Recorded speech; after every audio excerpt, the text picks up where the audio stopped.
Ms. Ford, are you ready? Yes, sir. All right. I'd like to call the meeting to order, please. Ms. Ford, would you call the roll? Chairman Wingate, Here. Vice Chairman McClendon, Here.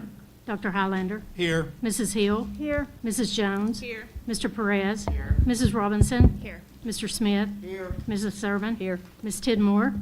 Superintendent Dr. Johnson. Here. All right, I have the following request to amend the agenda. So, under the consent agenda, a request to remove item 9D5.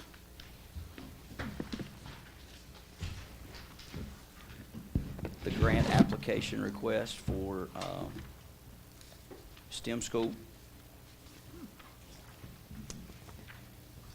And then also under board matters, to add item 9F, a vote on donation of the Mary Garber property. And then also a request to move everything from board matters down, so that would be from Roman numeral 9 down, to move that up between exemplars of excellence and our presentations. Do we have a motion to approve the agenda?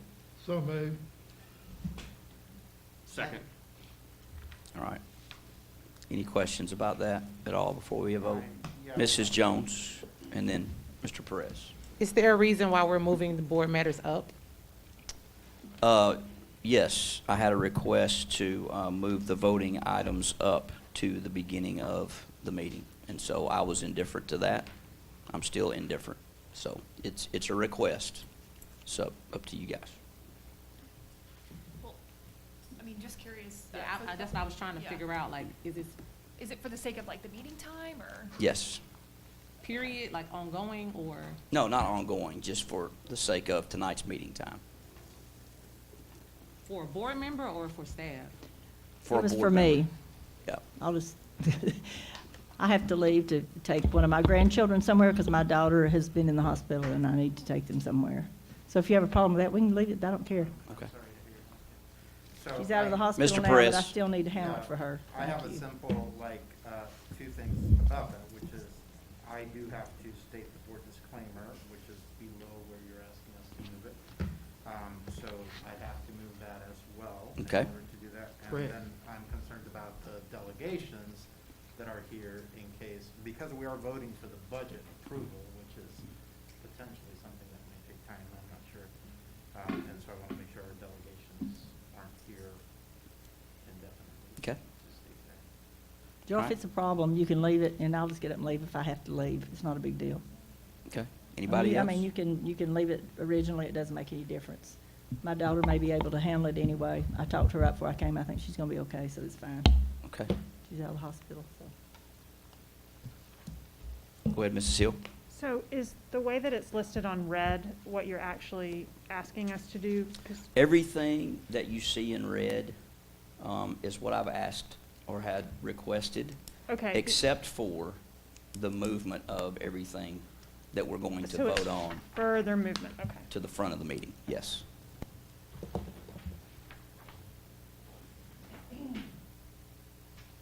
All right, so we had a motion to approve. Sorry. Any other Well, questions? So it doesn't, oh, it'd be before the okay, with presentations, I see. I'm staying out of it. Y'all just decide. All we would be doing is taking all that we're voting on and moving it again after our recognitions, but before presentations. And again, if that's not the will of the board, then I'm you okay can if we vote. also move the disclaimer, I just need to have. Yeah, the disclaimer yeah, there. no doubt. That makes sense. It should go together. so- Right. No doubt. So, yeah. Right. Mrs. Jones. So I was initially, when I moved my cup up, I asked the question because I too had the same concern that Marco had about people coming to speak before us. And if we vote on something that they've come to speak to us or to impart their concern that may honestly affect your vote, then how do you, I mean, that's just a concern, I mean. Good point. Okay.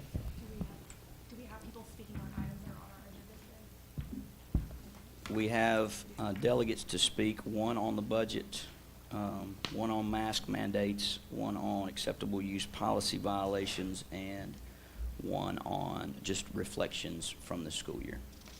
So, Like I said, Joe, I don't have a problem. Whatever. well, I let's can go handle it. ahead, let's just go ahead, we've got a motion. Did we get a second, Mrs. Ford? Yes, sir. Let's just go ahead and vote, and you guys just vote no for those requests, and then we can come back and take that one off. Get a motion and a second, and we'll pass the agenda, okay? Go ahead, Mrs. Ford. Dr. Highlander, Yes. Mrs. Hill, No. Mrs. Jones, No. Mr. McClendon, No. Mr. Perez, No. Mrs. Robinson, Yes. Mr. Smith, Yes. Mrs. Thurman, Yes. Chairman Wingate. Yes. Passes. Motion passes. Okay. All right, so what we'll do then is, again, I'm sorry. Yes, it did. okay. So what we'll do then again is we'll take and move everything that we're voting on after exemplars. Can I? And we can, what's that? Can I request a motion? Sure. Which is, I guess I need a second, but the motion was to move everything below board matters. I need that, board disclaimer. I Okay. can't vote if I don't have Could, All right. may I make an amendment to yours? Yes. I'm with you, but I would say also, the delegate who's going to speak on finance would let her speak prior to it also. Well, then if we do that, we might as well just stay with what we've Well, got. okay. We'll I'll stay go with stay his then. I'll second Mr. Perez. All right. As is. I'll do it as Okay. is. Can we check with Ms. Camp and see if we did not include that through the discussion, that was already included in that vote? That's fine. Because they discussed moving that disclaimer also, and everybody agreed to it, and then we voted. Does that count, or do we need to do a separate motion? I think we need to do a separate. Okay, just checking. All right, so you need to make a separate motion to move the disclaimer statement. And we've got a motion. Second. We've got a second. All right, Mrs. Ford. Is that Dr. Highlander made the second? Correct. Okay. Dr. Highlander, Yes. Mrs. Hill, Yes. Mrs. Jones, Yes. Mr. McClendon, Yes. Mr. Perez, Yes. Mrs. Robinson, Yes. Mr. Smith, Yes. Mrs. Thurman, Yes. Chairman Wingate. Yes. All right, so that brings us to our pledge tonight and our meditation brought to us by Miss Robin Bainbry, principal of Hardy Elementary School.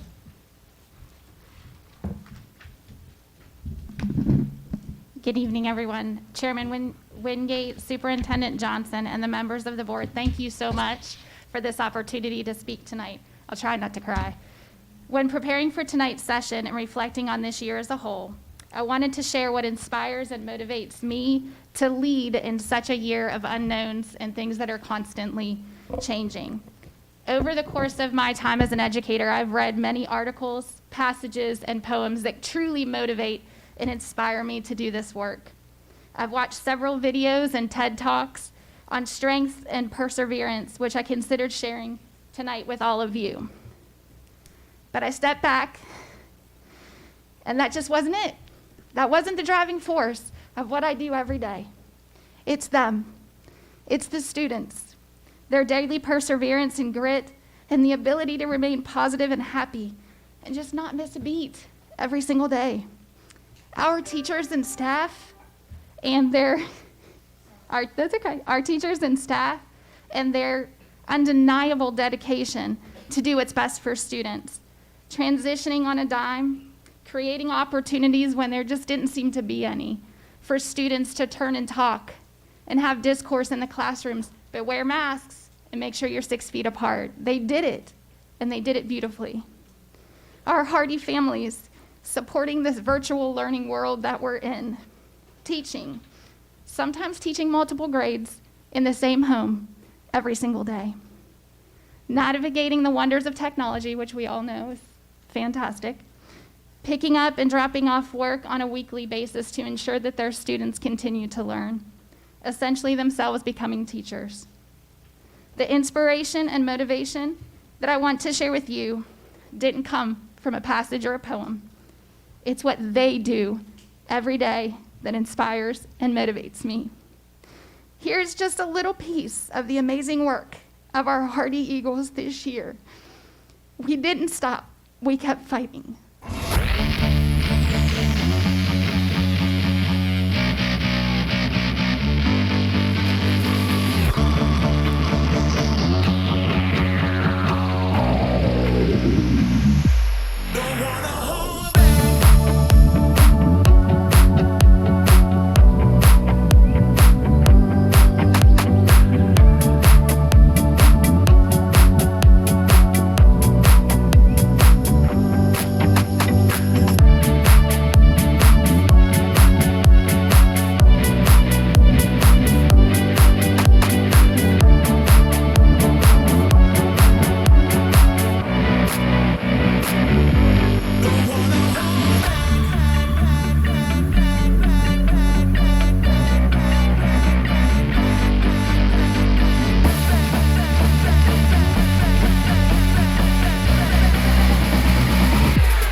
Thank you. So I know that we lead the pledge next of allegiance to the flag, and I really, truly wanted that we call them our high-flying eagles. There are students that have consistently been leaders in the building this year. They've had such positive character, determination, and hard work this year, and truly I wanted them to come in and do this work because it's about them. But obviously, in all of this, that couldn't happen. So, the wonders of technology, we're still going to have our high-flying eagles lead us in the Pledge of Allegiance today. We're going to go ahead and stand just in case there's any glitch or anything, but these are our just a few of our high-flying eagles at Hardy Elementary. Hello, Hardy Eagles. Today is your day to soar. At Hardy Elementary, we show respect, operate safely, always ready and rise to the challenge. At this time, please stand for the pledge to the flag. Today's pledge will be led by Jamal Perry from Ms. Walker's class. Cameron Wilson from Ms. Metzger's class. Johnny Kemp from Ms. Gibson's class. Justin Mumford from Ms. Brace's class. Lily Henley from Ms. Adams' class. Stephanie Waters from Ms. Harold's class. Attention, salute, pledge. I pledge allegiance to the flag of of the United States of America and to the republic for which it stands, one nation, under God, indivisible, with liberty and justice for all.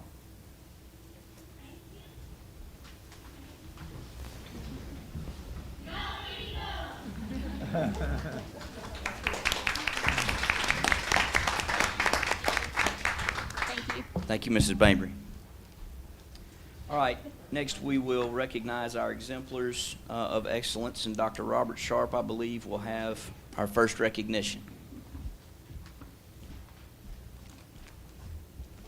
Thank you, Chairman Wingate, Board, Community.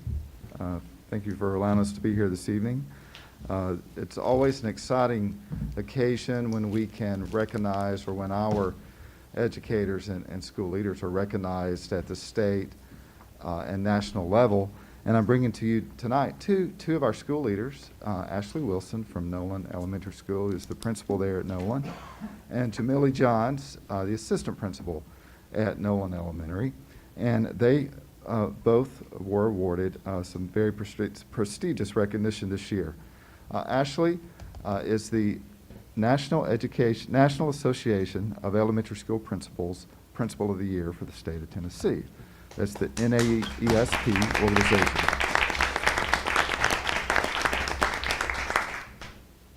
NAESP also awards a State Assistant Principal of the Year, and for the first time in their history, both of those recipients are at the same school. So Jamily Johns is the State Assistant Principal of the Year for NAESP.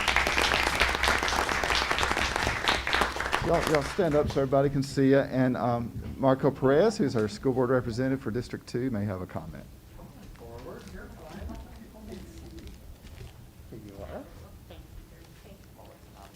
I want to personally thank you, obviously, in the district for the work that you've done, but I also think you represent very much the weight that many of our principals and assistant principals have taken on this year. And Nolan has been exceptional, but also our other schools have done an incredible job. And I just want to all the principals and assistant principals, but especially to you all, just want to say thank you so much for the hard work, and we just hope for so much easier of a year next year. So thank you so much.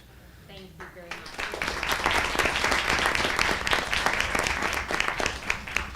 Congratulations to both of you. Dr. Sharp. It's my lucky night. We've got a student now to recognize from Lookout Valley Middle High School, and Joe Smith is going to come up and introduce TJ to us. His principal, Leanne McBrayer, is also here as a representative. Thank you, Dr. Sharp, Mr. Superintendent, Mr. Chairman. Boy, what a joy it is to stand before my peers and do what we're about to do. So thank y'all for allowing me to do this. And ironically, Dr. Sharp, you don't know this, but when he was still a kid, the first job he ever had was working for me many years ago. You remember that? So that kind of tells how old I am, I guess, Dr. Sharp. You did. And I also want to recognize right behind me here, many of you recognize this face, Mark Wiedemer from the Times Free Press. And if you read the paper a lot, then you read so many heartwarming stories that this man writes. And today, if you saw the paper, congratulations, Tucker. Mark wrote the story about a tremendous gift we got at East Ridge High School. And so Mark, I'm glad you're here. Mark's working on some stuff with a young man we're about to honor, so we're glad you're here too, Mark. I'm going to be real brief, and I want Andy to talk about the young man we're going to represent. But I do want to say this, is that, I'm probably the senior member of this board. I think Steve and I are pretty close. Rhonda ain't too far down the street, but I think a lot about legacy the older I get.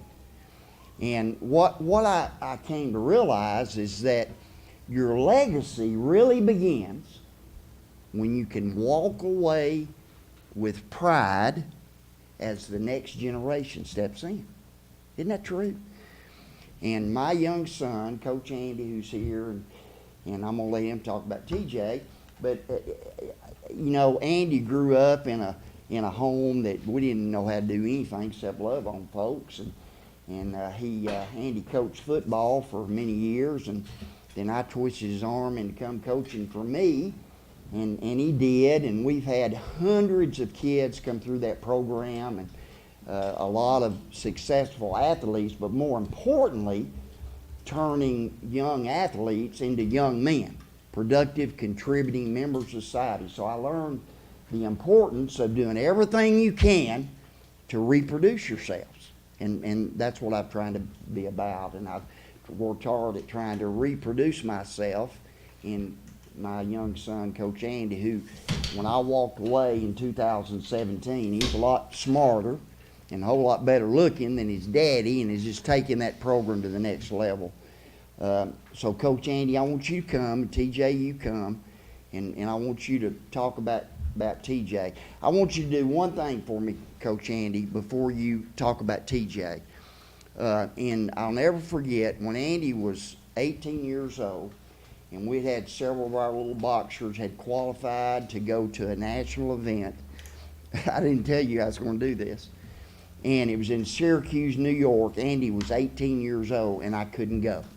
But we had those little boys that had qualified to go to Syracuse, and I didn't want them to miss that. Andy's 18, and I said, son, you got to take these kids that have qualified to Syracuse, New York, to this tournament. They've earned it. And he's 18 years old, but I knew he was much older than 18. So I'm going to stop the story there. You finish the story. It's a real brief story, but it'll make us laugh. And then you talk about why we're here. He put me on the spot. And Dr. Johnson, I'm an honest guy, I promise, you know that. But we went to Syracuse, New York, and I had 7 boys with me, and we did our thing or whatever and boxed for the week. And on the way back, I didn't have a whole lot of cash in my pocket, and I had this bright idea that I'd go through D.C. and take these kids to experience Washington, D.C. And when I pulled in downtown D.C., I went into this hotel, and it was a one-way in, one-way out deal, so no side entrances. And I asked the guy what the room rate was, and he said, well, how many people do you have with you? And I said, well, there's 4 of us. And, of course, I kind of stretched the truth because I knew if I told him how many I really had with me, he was going to stretch the amount of money that I was going to have to pay. And so I settle up with him, and I'm walking back out the front door, and I'm trying to figure out, okay, there's 8 of us, but how am I going to hide these 4 through the front door? Well, we had these big duffel bags, had equipment in it. And so I sent one of the kids in to get the luggage rack, and we emptied those bags, and we put the kids in there, and here we went. So years later, all of those guys will tell you to this day that those are the kind of memories we made and really made a difference. But anyway. You are your daddy's son, I know. I'm the executive director for the YCAP program. Many of you heard of what we do, but just in a short sentence, early intervention, prevention, and the kids we work with are struggling elementary and middle school age kids. We have 3 sites, 2 in Hamilton County, 1 in Bradley. When I met TJ Arnold several years ago when he came into the gym, he was just a scrawny little kid, didn't have a whole lot to say, and was struggling academically and a little bit behaviorally and was very reserved. And what you don't realize is when you think about boxing or you think about sports in general, and especially contact sports, they can come across as being gruesome and all that kind of stuff.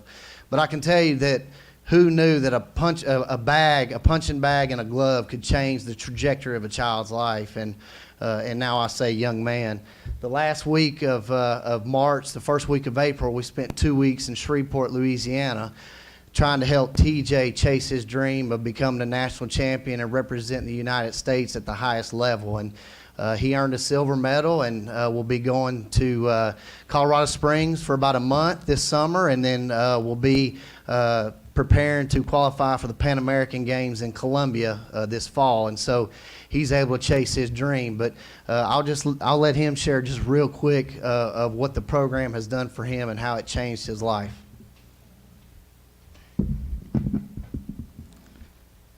First, I want to say I'm thankful for being up here, being able to get recognized for all the stuff that I've been accomplishing. I want to give a shout out to my team, When you look at boxing, it's only two people. It's man versus man. Once you hop in the ring, most people think it's just me versus the other guy, but it's not like that. Boxing's still a team sport. I still got my coach around me, Mr. Joe, all the supporters from my school. All that's all my team right there. I count all of them as my team. They all help me prepare to get ready to go out here and chase my dream. YCAP, like he said, well, what he said is this how I explain it. It's a place for kids that get in trouble. You get referred there from,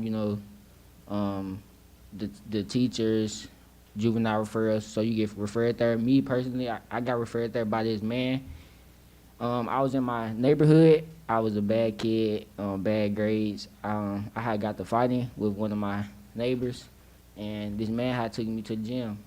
Once I went to the gym, everything changed about my life. They taught me a whole. They taught me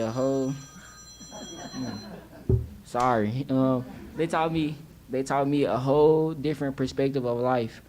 I used to be so fueled and angry. Most of the time, I didn't have a reason to be angry. Come to figure out, it was personal stuff that I couldn't control, stuff that happened before I was even born. Like me growing up without a father in my life, stuff like that. It was fueling me to be angry. Once I put on those gloves and started hitting the bag, I had a place where I could take my anger out without getting in trouble.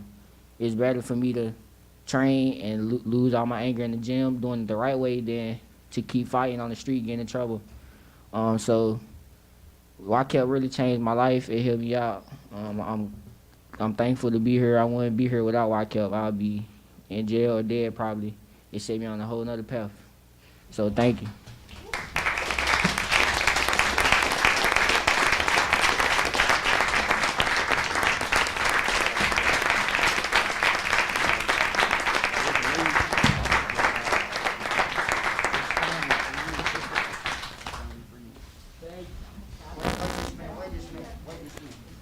You have a silver medal, but we also have a paper certificate for you. Because we're really proud of you, TJ, and we are rooting for you. Awesome. Thank you. Thank you, guys. Congratulations, TJ.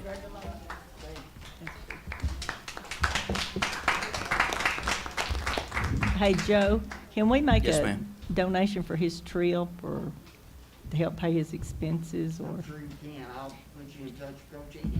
Okay. Sure you can. Glad- Thank you. Thank you. Mrs. Jones, did you want to say something? Oh, no, Okay. it's been there. Okay. All right. So that will bring us down to board matters then. Any board member that needs to read the disclaimer statement, you can do so now. Dr. Highland? I declare that I have two family members that work for the system, but I promise you that I will not let those relationships affect my votes in any way. Anyone else? Go ahead, Mrs. Jones. I declare that I have a brother-in-law who works for the school system, and the board's vote on budget, policies, et cetera, may have an effect on my relative's employment. Even so, I hereby certify that I will cast my vote in the best interest of the school system. Thank you, Mrs. Thurman. Yes, I declare I have a family member who works for the school system. If the board's vote on the budget may have an effect on my relative's appointment, even so, I hereby certify that I will cast my vote in the best interest of the school system. Mrs. Robinson? I declare that I have a family member who works for the school system and that the board's vote on the budget may have an effect on my relative's employment. So, even so, I hereby certify that I will cast my vote in the best interest of the school system. Mr. Perez? I declare that I have a spouse and sisters-in-law who work for the school system, and that the board's vote on the budget or any other items may have an effect on my relative's employment. Even so, I hereby certify that I will cast my vote in the best interest of the school system. All right. So our first item there under board matters is a request to approve the 2021-2022 budget request. Do I have a motion to approve? So moved. I second. Did you get that, Mrs. Ford? Yes, sir. All right, do we have any discussion about that? No. Mrs. Thurman? Yes, Dr. Johnson, of course, I think everyone met with Dr. Johnson about this. I'm just you know, I'm pleased with how the budget, we met all of our increased expenses with our growth money. I always like to see that happen. And I'm also glad that we were able to take care of the reoccurring expenses that we paid for with one-time money that resolved. So I think the budget looks pretty good. So I'm just thank you for all your hard work. Thank you. Mr. McClendon? Yeah, just to echo that, I think in this tough year, not knowing, we put together a pretty good budget. My only thing about this is I hope when we get into next year, and I know we were pretty conservative with our estimates and stuff, that any money that's coming in above what we've forecasted, we put towards our maintenance budget, and we Yes. increase that. That's one thing in 3 years that we have not invested in outside of one-time money. And so I'd really like to see any new money that comes in over this budget go into that bucket, so we can try to put a dent into our maintenance budget to see get it to where it needs to be. Mr. Smith? I will just echo what's already been said. Thank you, Dr. Johnson, your whole team for putting this together. I do just want to add a couple of things. I know this is complex and y'all get tired of hearing me say it. But I'm really interested in getting those buses moved, and I know we're looking at that. And y'all always laugh when I say that, but it is important to my Hickson High School and the people in that community, number one. Number two, and I brought it up the other night, and Dr. Johnson and I talked about this with the maintenance that's needed on repair of instruments that we own, that the district owns, that a lot of our schools are using. And Dr. Johnson has indicated to me that moving forward, we can look at some other funding streams to do that. But I just didn't want to go on record, Mr. Chairman. But again, thank you, Dr. Johnson, and your whole team for putting together an excellent budget in a very difficult times. So good job. Mr. Perez, did you? So, yeah, equally echo just the last year and the hard work, Ms. Houghton coming on board and how much it takes to understand a basically $430 million budget.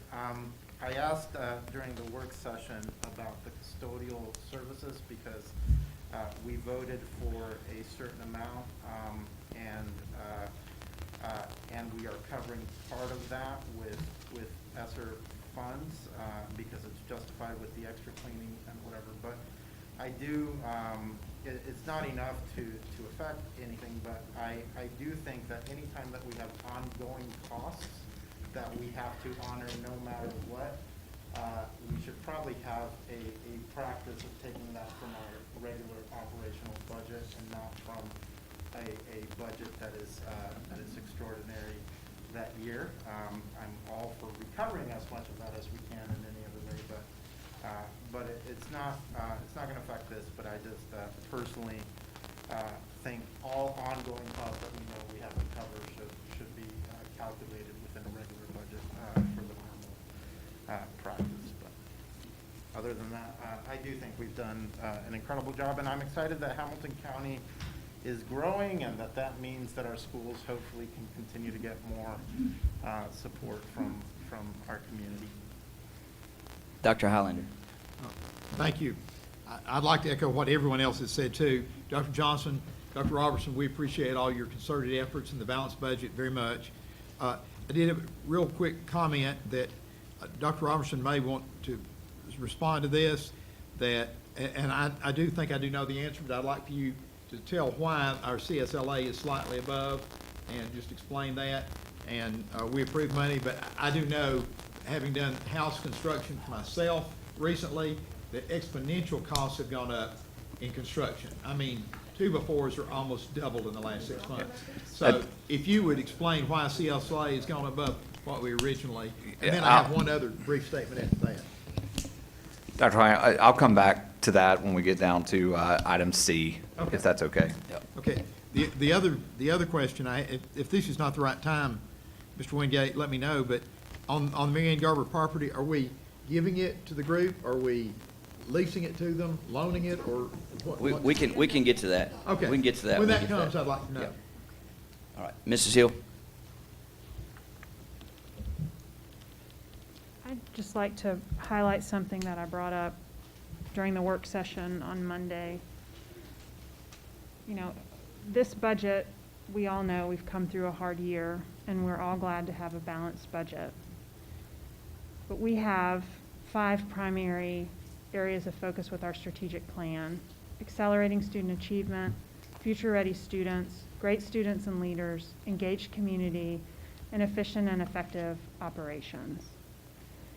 The theme of this year's budget, as I read it, is, and I quote from this document, "No new general fund investments." That phrase can be found in the executive summary, beginning on page 23, moving through our 5 strategic areas. It appears numerous times in almost every category.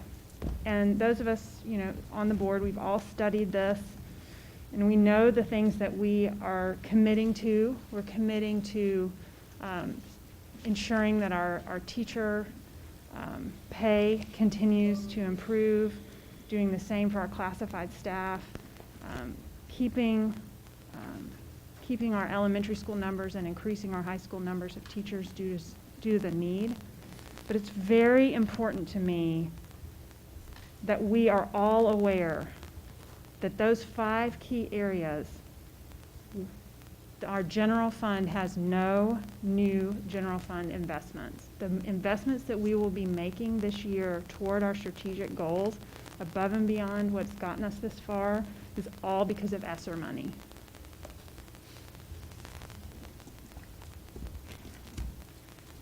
I just cannot overemphasize how important that is for us to recognize, because our success that will come in the next school year and the following will not be because we made no new general fund investments.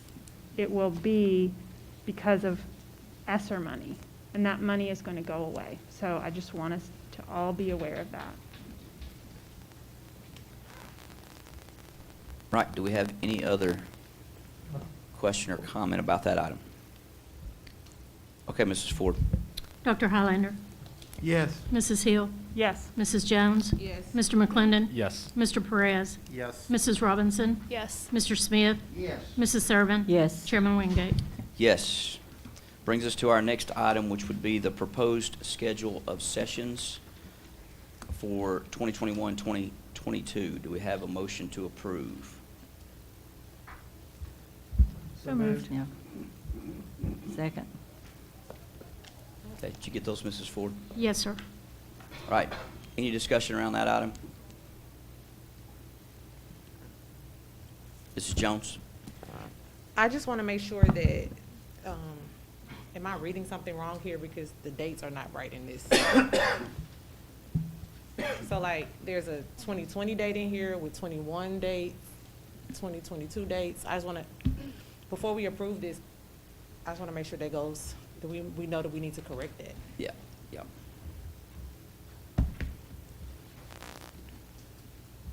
You see what I'm talking about? I am looking at it, yes, ma'am.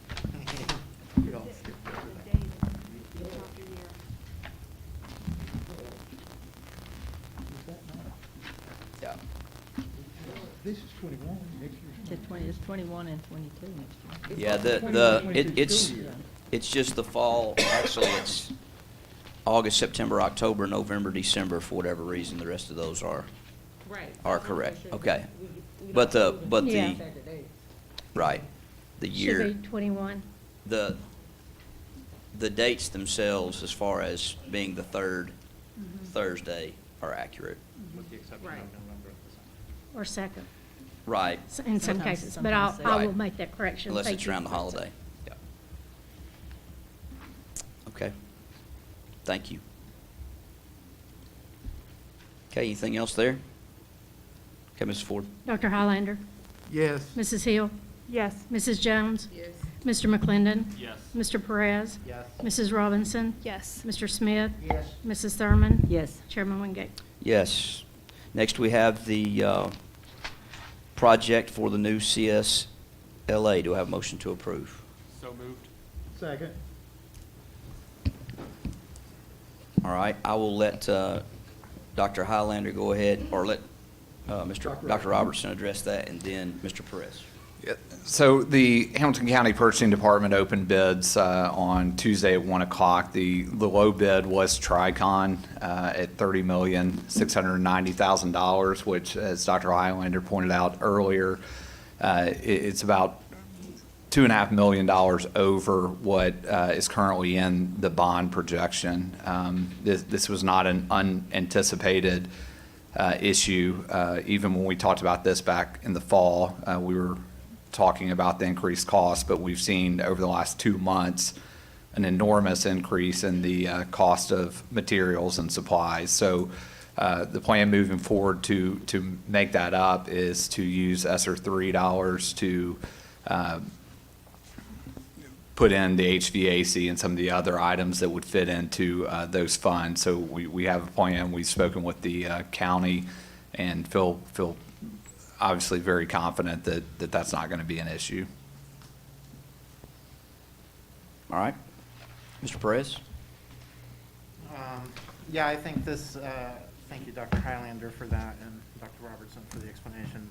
This is part of the concern in any of the future buildings, right? On one hand, every month, the prices seem to be going up, and that's something we have to do. I noticed that it's the same company that is sending us the proposal. And I wanted to ask about DH&W. I personally don't know the relationship there, and they're the ones asking us to look at this. Yeah, DH&W were the approved architects, so they're the ones that put out the architectural designs and the plans for the bid. So Hamilton County Purchasing works with them through the bid process, and that's why it's coming from them.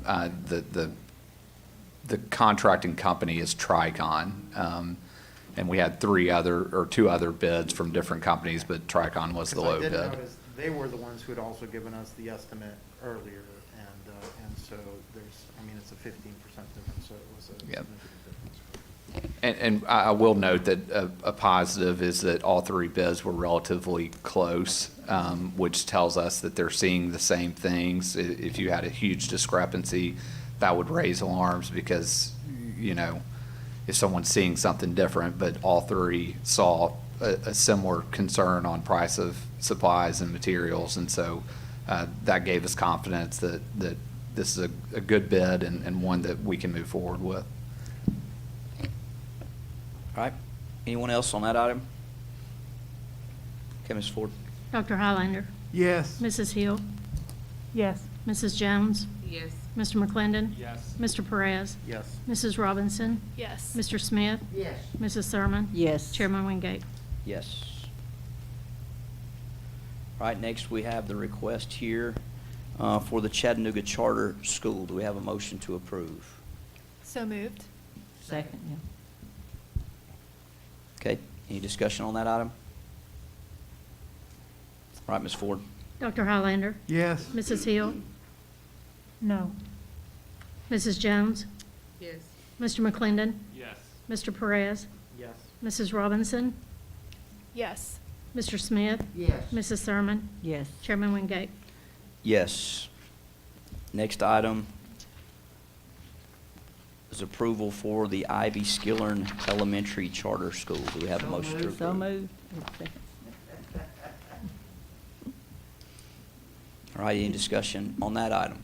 Very excited about this school. I think we're going to see some great things on both sides of the river. Very unique concept. I hope it works out well. Very excited about it. Anyone else? Okay, Mrs. Ford. Dr. Highlander? Yes. Mrs. Hill? Yes. Mrs. Jones? Yes. Mr. McClendon? Yes. Mr. Perez? Yes. Mrs. Robinson? Yes. Mr. Smith? Yes. Mrs. Thurman? Yes. Chairman Wingate? Yes. Last item under board matters would be the donation of the Garber School property. Do we have a motion to approve? Move to approve.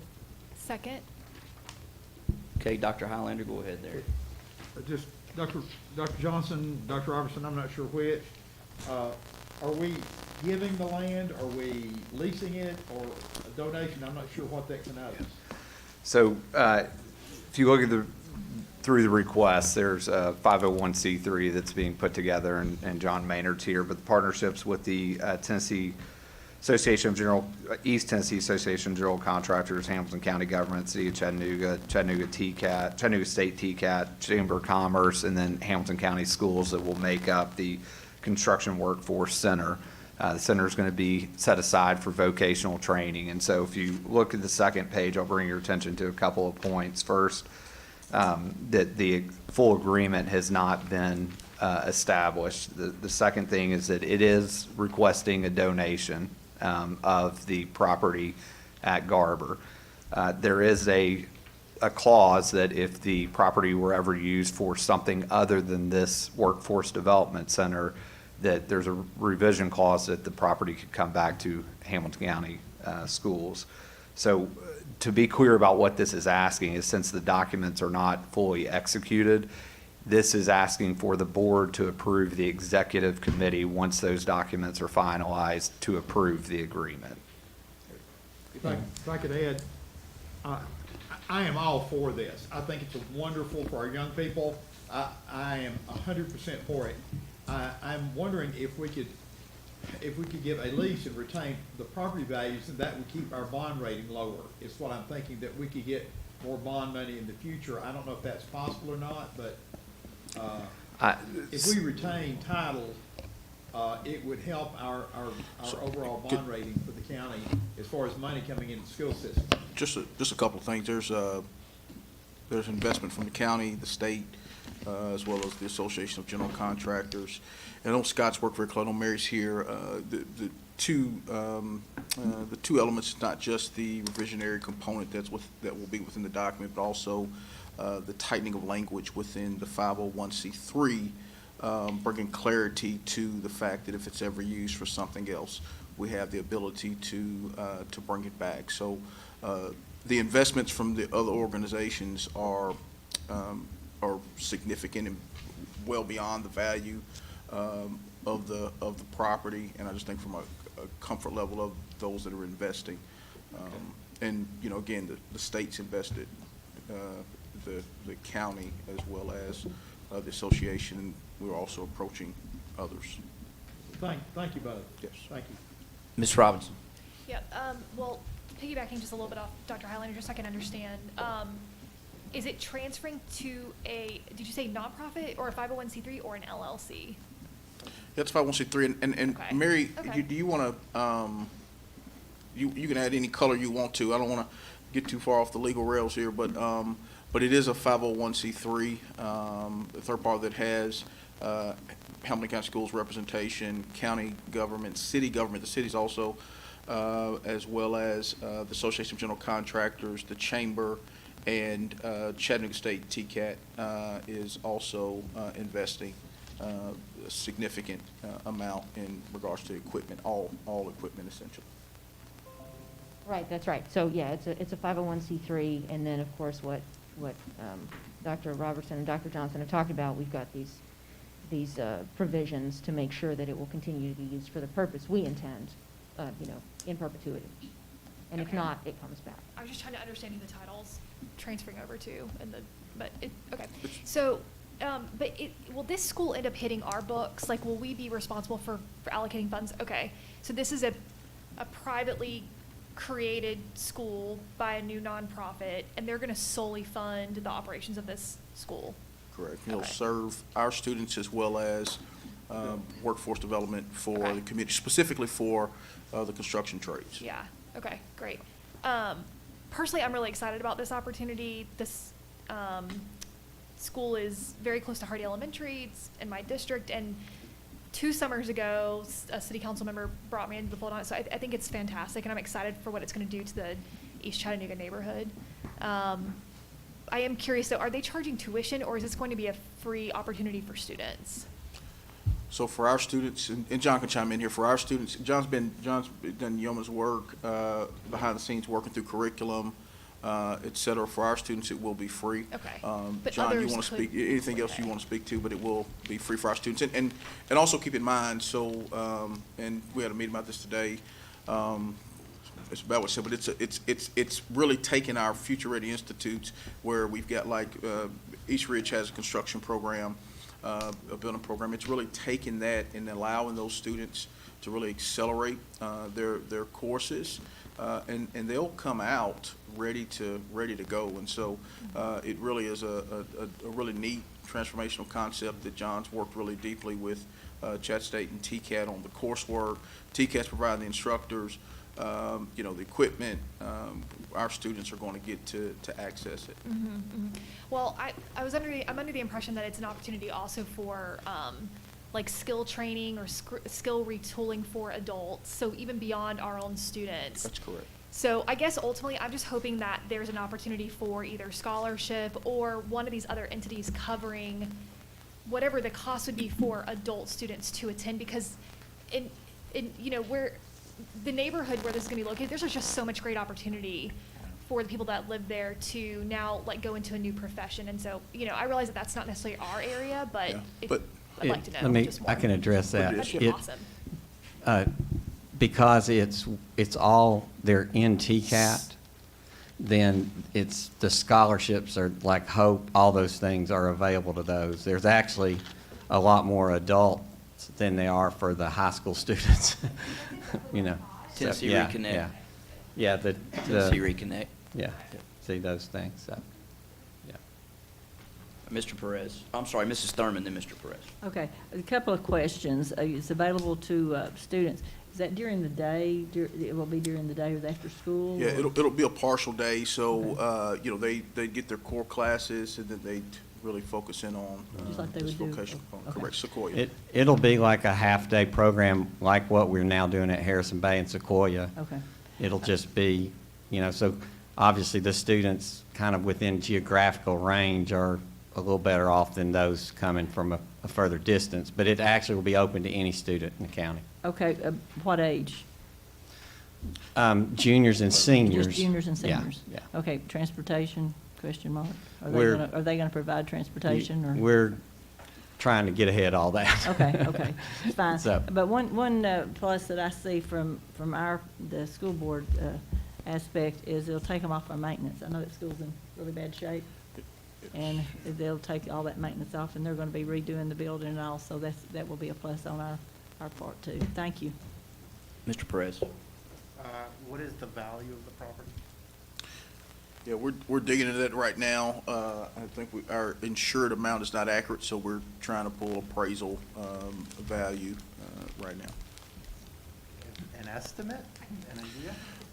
You can talk insurance value. if you want. So then what it is insured for is right at $6 million.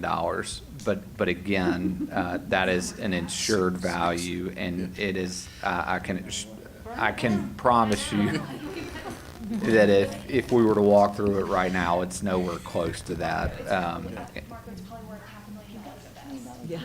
I mean, not kidding you. Like, the land is great, but like, it should be. Well, but the land The- is worth something too. The- So- Yeah, but if- about $500,000. If this'll help, half of the building has to be torn down because it's just that bad. Like, we can't repurpose that. And So. two points that remind me. Number one, if you remember back to the MGT study, one of the purposes of improving vocational education access is we were trying to put multiple locations. Now, in less than 2 years, we've enhanced Sequoia, we've rededicated Hamilton County Voc, and now this will add a third location that the urban core can access. And so it meets that goal. The second one is to Ms. Sermon's point, the money that they're going to put into the facility will only increase the value of that piece of land, which then, again, back to the protection that Mary was speaking about, is if it's ever used for something different, then there's the provision that it would come back under our ownership, or under the board's ownership. I can't imagine, I won't speak for anybody else, but I don't think any of us are opposed to the idea. The idea of the vocational school, we're all in favor. It's the question of two things for me. I mean, I always think if you can hold on to land, hold on to land every day of your life. And one of the reasons I voted for the purchase of the land in the new CSLA site is because if you can buy land. Land is always going to be more scarce, and it's very limited resource. So it's that. So there's two things for me on this, and I'll have a question to that. But one is that there's too many unknowns right now at this board meeting. We don't know the appraised value of the property, so we're voting on allowing a property to be donated without knowing how much that is worth to us or to us down the road. And the second being that, again, that if we can keep learning. I don't understand why donate and not lease for $1 a year in perpetuity, as long as it's being used for the purpose of that we're describing here. So that's the question I have, is Well, too many unknowns, and we don't know what's going on. And So let me just throw one this- thing to help answer that is the second to the last paragraph, because we did go round and round about this, especially this week with Mr. Bennett, is the provisions enable the board to provide the vocational education for students without the unnecessarily entangling in the ownership of the property. So there was a lot of discussion about the lease and our ownership part of that and the responsibilities or the donating. That's how we fell on the donating, just to give you a little more background. Hang on. Mr. President. Well, and maybe, Mary, if you could give us more of that concern. I mean, I don't like giving up land. Sure, no, I understand it, and I very much understand that. I think to Mr. Maynard's point here, to donate, it does disentangle us from the need to maintain, the need, et cetera, et cetera. And yes, it is a donation, but it is a donation for the benefit of the students of Hamilton County. It's a donation so long as, and that's the key part. It's not a donation, period. It's a donation so long as, forever and ever, this property that we're giving is used for the benefit, the designated benefit of the students of Hamilton County. So it is, yes, giving the property. However, there's that invisible attachment, if you will, we maintain to make sure that we always get that, frankly, I think in theory, very incredible benefit. And nobody questions the benefit, so that's the thing. Nobody questions that this is a huge opportunity. For me, I come back to there's a lot of unknowns. Right now, the only number I have is that we're contributing $6 million. I know it's not the right number, but it's the number we have on paper. We're contributing $6 million. I want to know how many students we're going to have on there. I want to So there was a handout on Monday night where we, Yeah. front and back, we kind of went through the overview of the program. It's about an $8.5 million project in which the school system has invested nothing. To date, we have not used that building at all. We've had storage. It's run down. It needs to be abated. It's nothing happening there.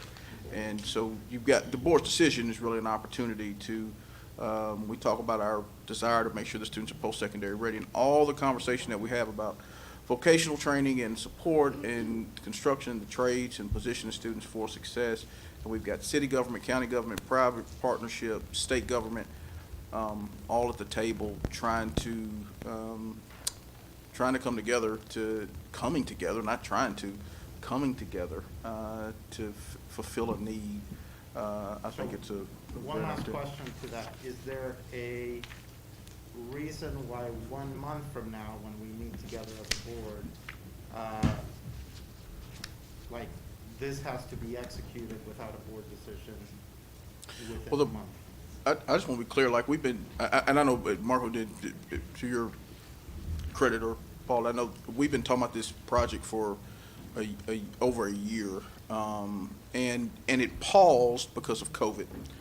So COVID, we were speeding down the line, had a chance to go up and meet with the governor's office and do some other, to advocate for it.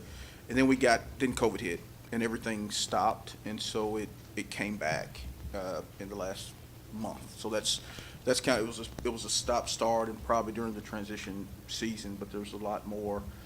In fact, the entire presentation, at some point in last year, really was shared.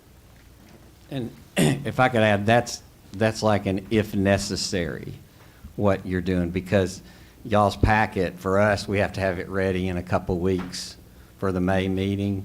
So this contract, we're going to try to get it done, and Mr. Bennett wanted us to be able to do something on it to just kind of not slow things down, but it could be we're taking this up in May anyways. So, I mean, you know, so. Mr. Robbins.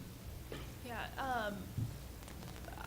I tend to do the same, you know, agree with Marco on like protecting our land bank, the only real assets that we as a school system own, and have sat here and fought for, you know, in a very similar vein, Marco. So I get what you're saying, and I think that I just want to point out that one strategy for why it makes more sense to donate it versus like leasing it is because we can't afford to do the construction that it would cost. I mean, you can't even walk through the building. It's in such bad shape.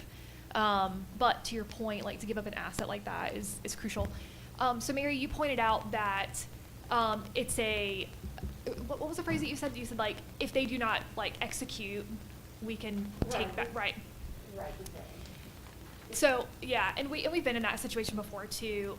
Only thing about this situation, or at this moment in time with the information that we have, is that I have no clue what would cause them to default. Like, I don't know what their bylaws say. I don't know any of the details in which I have the power to then take the property back. So I would like to see better information around that. Like, since it's a 501c3, do they have bylaws that we can review? Is this a community appointed board? Is there a budget process? Because again, if we have the ability to trigger something to take an asset back, well, then we need to know what power we have in order to actually do that. And you know, and to your point, Marco, like, this isn't enough information. Like, there's a really big decision.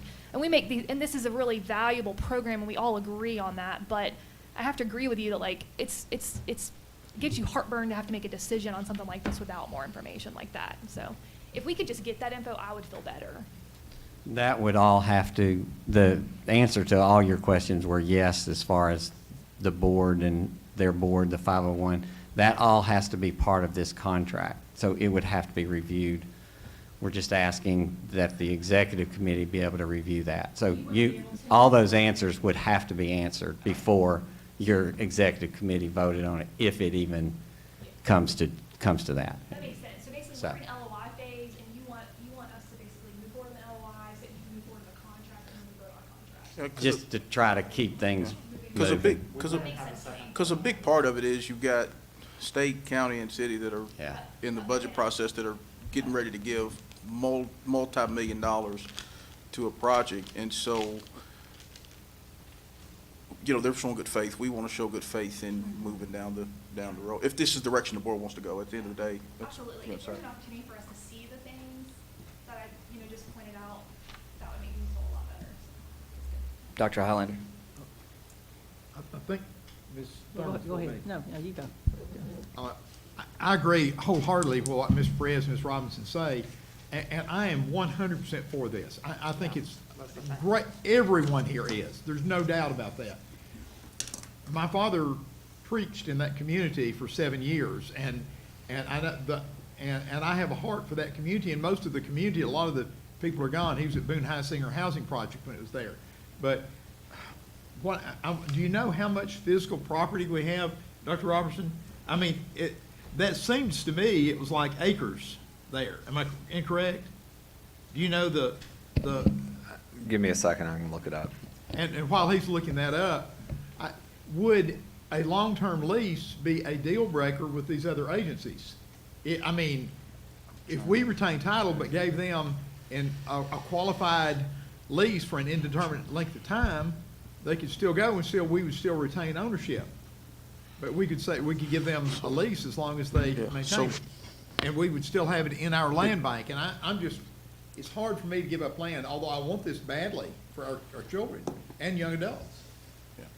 So we've had pretty intimate conversations, and yes. So, I mean, yes or no? I mean, is it a deal breaker for us to lease? there's just comfort. I mean, you gotta also look at the fact if you're giving several $1 million to something, they wanna have an insurance on their end, Yeah. right? And so that's the issue at the end of the day. And it's, that's the issue at the end of the day. I And don't- so, Lease is a and we, binding and we, Well, I don't think that a lease is, I don't think we have the ability to fulfill a lease. Like, we do not have the capital to put into this project what it would require even from a maintenance stand. Agreed. So that's my only pushback on you on a lease. I agree. So, and I get the point of donating it. I guess to the point, what we're asking for approval today is just the ability to move forward. Mrs. Thurman? I'm sorry, I was looking up on MGT to see the acreage, and I forgot that the building's so bad that we didn't even evaluate it, so I'll have to pull up GIS. And But you don't know the acreage amount. I thought I had it on the MGT report, but again, it was such a bad building, they didn't even evaluate it, so I'll have to get on GIS and pull up the acreage. I would estimate, from having looked at it, if all the property they used when it was a school, it would be 5 or 6 acres. But that may not be, it may have been part of the federal government land that they were utilizing, and we didn't know. I don't know. Only thing I'll say is we've probably got a few more square feet right now than we need. We can't keep up capital on, and we've got a facility that folks want to invest in and support our children. And so, Mrs. Thurman? Yeah, there's a couple of things here. I'm not real sure, I know we have to abate it before they even take it over, correct? That's one thing we do have to do, abate it, get the asbestos out, I think is one thing we do have to do. And we would probably even have to tear the building down before we could sell it, probably just have to sell the property. And that's very costly too, just to tear down the building, even if we were going to try to sell the property. And we just have to sell it for what they could get for the land in that part of town. I'm not sure what kind of price you could get out of the land.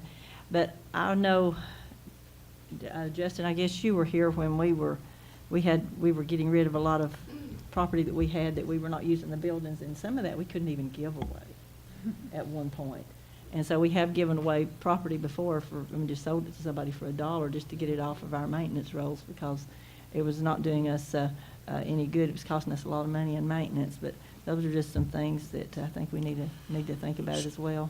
And if they're going to put that kind of money into this building, like Tiffany said, we certainly don't have the money to do that. well, I want to go back to something that Justin elevated in the MGT report. And maybe we find a different location, I'm fine to do that. But one of the things that was elevated was not having a vocational site in our urban core, period. And we don't. We just don't. So I just think it's something we need to be thinking about as a recommendation. We're trying to move forward. Mrs. Hill? Something I noticed on the document that you gave us on Monday, the words committed partners. We have several committed partners, and you've listed them already. We, as Hamilton County Schools, need to truly be a committed partner in this and act in good faith. I think at this point, we can tell that the gift horse had a Pop-Tart for breakfast. Like, we've looked it in its mouth that hard. To Brian's point, if others have put in millions of dollars and we have a rundown piece of property and we're just not sure if we're getting a good deal, I think we're missing the spirit of partnership and collaboration, and feels short-sighted. Mr. McLennan? Yeah, one thing out of this whole conversation, I think that I understand the questions and the concerns, but I think the one thing that gives me reassurance is if they do anything else with this building, it comes back to us. And it's going to come back to us in a lot better shape than it is now. And so I get the concerns, and we have some unanswered questions there and whatnot, but it's a building we can't even walk through right now because it's so bad. And we have someone saying, here's $8 million to make impacts on kids' lives in a way that we can't do right now. I just think it's a no-brainer, and it's just a wonderful opportunity. And I think to Ms. Hill's point, it's like we have to be committed. We are giving them a rundown piece of property that probably hasn't had a school on it in a decade or more, and It's longer than that, yeah. Longer than that. I'm young. Longer than that. Yes, and so I just think it's a no-brainer. I think the questions are great, but I think that a lot of times we get up here and we start looking at so many documents, we overthink things, and this is just one of those that when I read through it and I saw, it's like, this is a check mark, it's an easy yes, let's move forward. Mr. Smith? Well, I agree, Tay. It's a no-brainer. I can't believe we're talking about it this long. I remember years ago, the city of Chattanooga, where our boxing gym's at, ironically, 20 years ago, they said, Joe, we'll let you have that building for $1 a year, but we won't do anything to it. Well, then the building began to leak. I'll go back to the city and said, no, we gave it to you for $1 a year. We're not going to do anything to it. And I said, well, I'm not going to invest in that building that I don't own.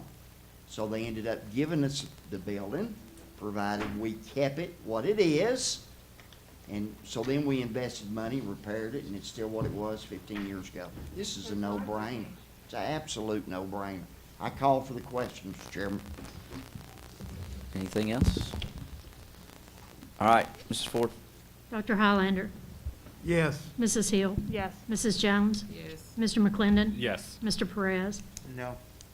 Mrs. Robinson? Yes. Mr. Smith? Yes.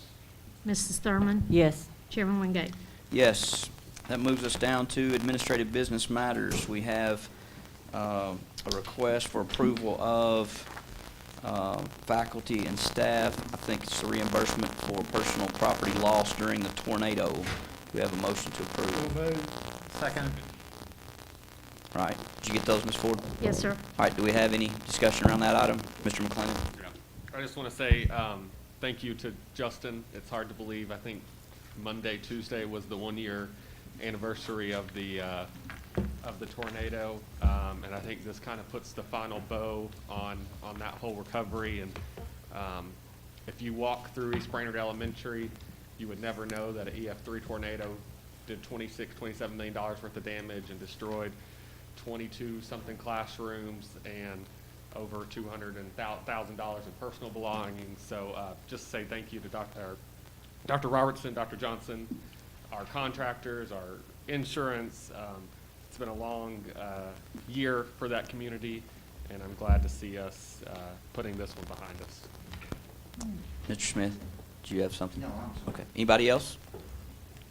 Okay, Ms. Ford? Dr. Highlander? Yes. Mrs. Hill? Yes. Mrs. Jones? Yes. Mr. McClendon? Yes. Mr. Perez? Yes. Mrs. Robinson? Yes. Mr. Smith? Yes. Mrs. Thurman? Yes. Chairman Wingate? Yes. All right, that brings us to our consent agenda. Do we have a motion to approve? So moved. Second.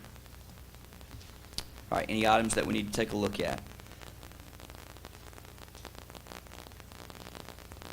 Okay, Mrs. Ford? Dr. Highlander? Yes. Mrs. Hill? Yes. Mrs. Jones? Yes. Mr. McClendon? Yes. Mr. Perez? Yes. Mrs. Robinson? Yes. Mr. Smith? Yes. Mrs. Thurman? Yes. Chairman Wingate? Yes. All right, so then that brings us back to our presentations. Is Miss Becky Covington ready? Good evening. Superintendent Johnson, Chairman Wingate, board members, colleagues, and guests. April has been designated the 35th Annual National School Library Month.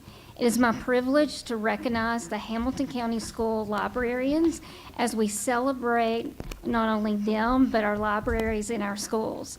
Strong school libraries play an essential role in transforming learning. The students, teachers, and administrators of Hamilton County have created a video to show the many things our librarians do to support learning and a love of reading in Hamilton County.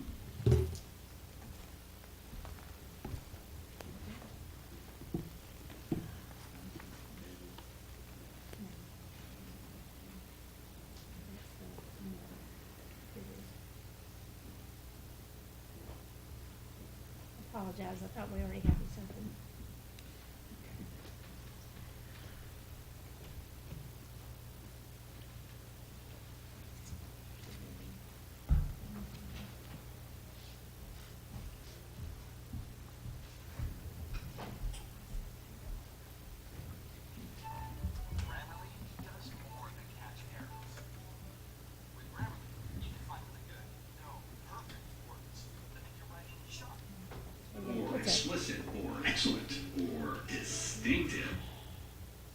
meeting of the Board of Education for April 13th, 2021 is called to order.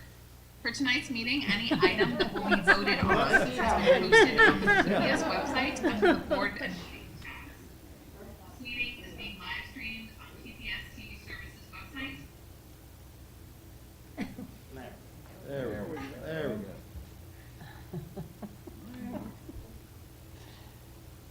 Board meeting of the Board of Education for April 13th, 2021 is called to order. For tonight's meeting, any item that will be voted on has been posted on the PPS website.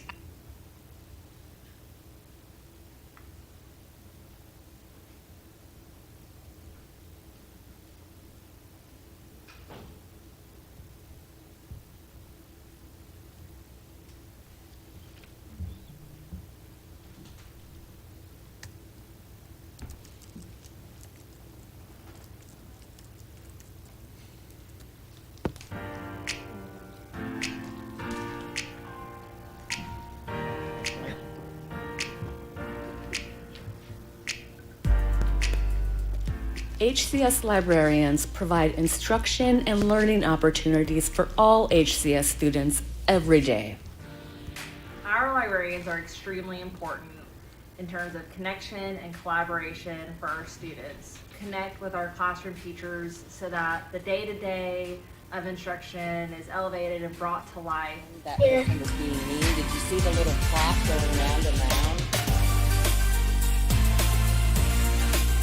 Today we have 3 learning projects. Hello! 7th grade, it's a great day to be doing some research, so let's get to it. We are looking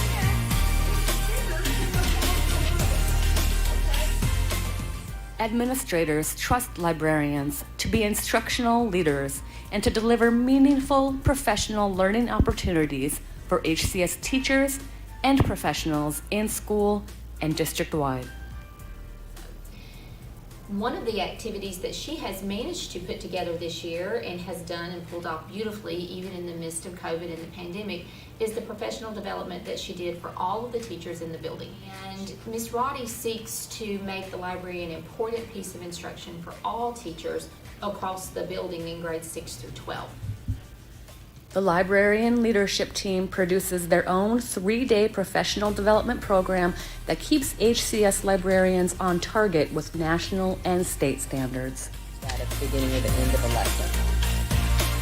And here is the one on evaluating learning.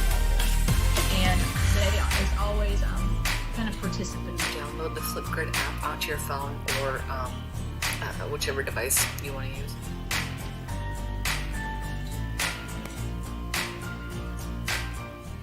100% of HCS librarians empower student learning by promoting technological skills and digital citizenship.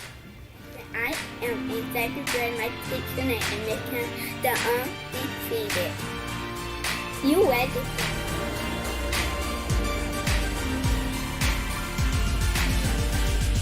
Okay, I'm going to show you how to use the single sign-on to search for a book at my school, Brown Academy, and ebooks from Hamilton County's Solar Account.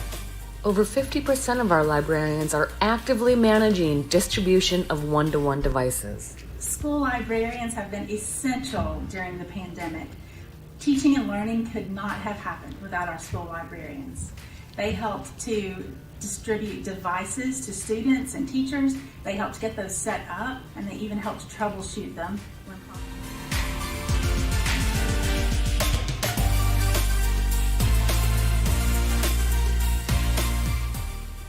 HCS librarians curate collections that reflect the needs and the wants of each of their students. My librarian always gives me good book suggestions. And it won the Credit Scott King Award for Best Picture Book. HCS librarians foster a love of reading by providing and promoting reading programs and challenges for all students.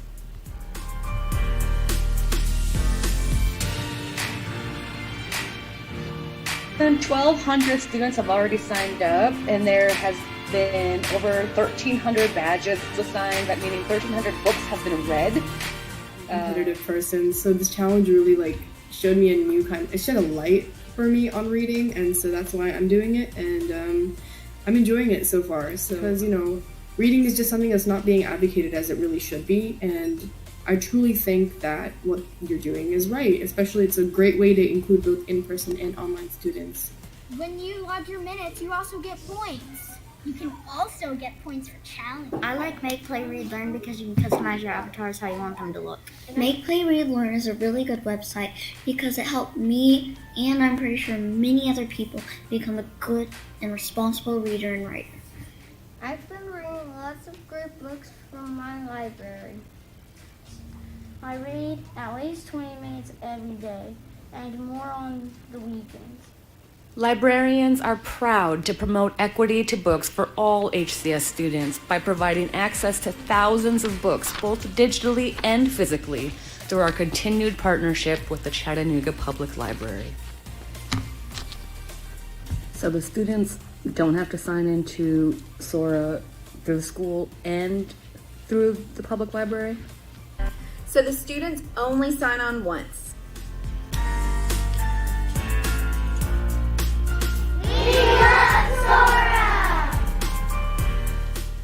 And also, I love it because you can download it on any device. Too, because I found some great books on Sora. So you can read the great books on Sora too.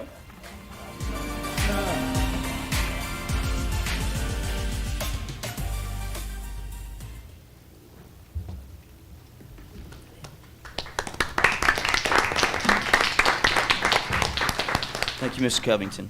Next, we'll have a presentation by Dr. Marsha Drake.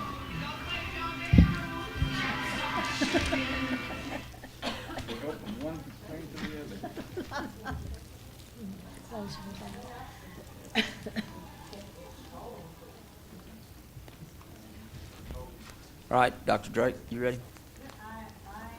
Okay. Oh, I got you.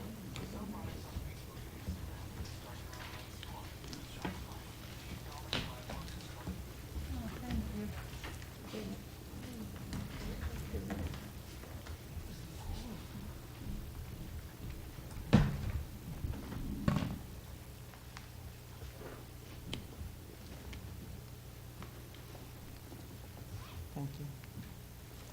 Okay, thank you for, Is it moving? Hang on.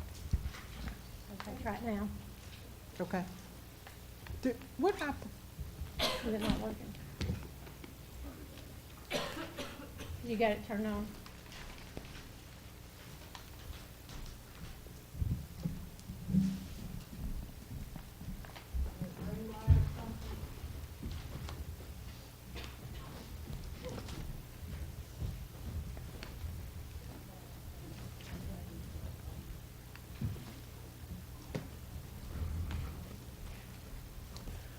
Okay. Good evening, Board Chair, Dr. Johnson, and other board members. Thank you for allowing me the opportunity to shine a spotlight on accelerating educational equity. Our just cause here in Hamilton County is that all students thrive and experience a future without limits. However, one of my colleagues felt as though this wasn't personal enough and that perhaps this should be changed and that we should say each and every child in Hamilton County thrives and experiences a future without limits. So let's take an opportunity to review what we've learned together. This board grounded the equity work that that you have embarked on first by using the meaning of educational equity provided by the National Equity Project. And so in the fall, this board held their first equity work session in September, and they worked to define terms and review data. And as a review of this data, you were left with some wonderings and some questions. So a second equity work session was set where you really dove into the data that you were reviewing looking at system-wide trends, as well as reviewing schools and taking a deeper dive into the school that buck those trends. And from that meeting, the next steps were developed. And you laid out these next steps with your commitment to equity, and that was to develop an educational equity policy, develop an educational equity district plan, consider training for school leaders, teachers, and school staff, and biannual updates on the progress of educational equity within our district. And so here are the terms that the board felt important to define the equity terms here. Closing the opportunity gap, equity, diversity, inclusion, cultural competency, and expectations. You also reviewed subgroup performance data and reviewed that of our current test takers.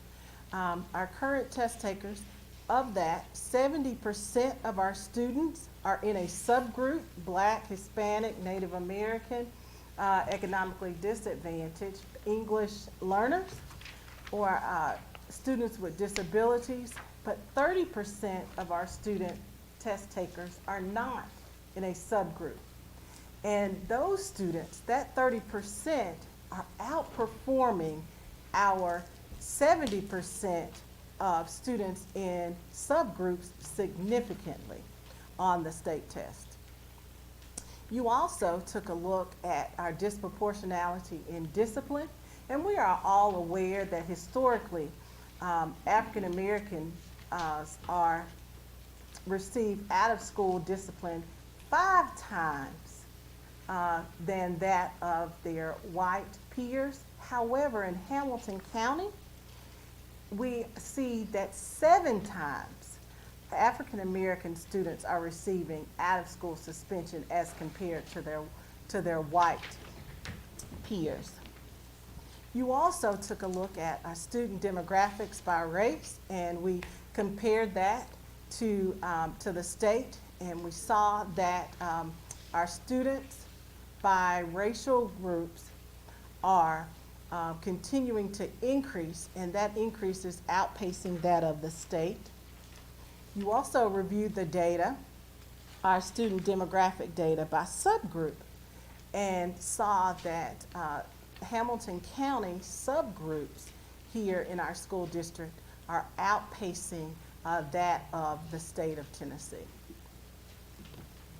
And so then we also reviewed some of the work that you did at the beginning of Dr. Johnson's tenure, where you pointed out that one of your main goals, that every graduate was job ready. And then we looked, though, at our 2019 census data, and this data indicates that African American adults in Hamilton County's minimum income wage is only half of that of the white adults in Hamilton County. So what are our current steps? You as a board worked and developed their educational equity policy that was passed at our last board meeting. You also, with some assistance from the state, adopted the educator diversity policy last month as well. And then in a previous budget, you approved the hiring of school counselors, the increased hiring of school counselors within our school. And boy, was that a great, was that something that we really needed. If you look and see, with that addition of school counselors, this school year, our school counselors have connected over 30,000 of our students to wraparound services to make them successful, to help with their success within the classroom. Also, our superintendent and our county mayor they've partnered together and formed a children's cabinet, and they meet monthly with our community partners. And as an extension of that, our student success plans came from that. And we started our student success plan a year ago. And when we started with the schools that are kind of highlighted there in the gray.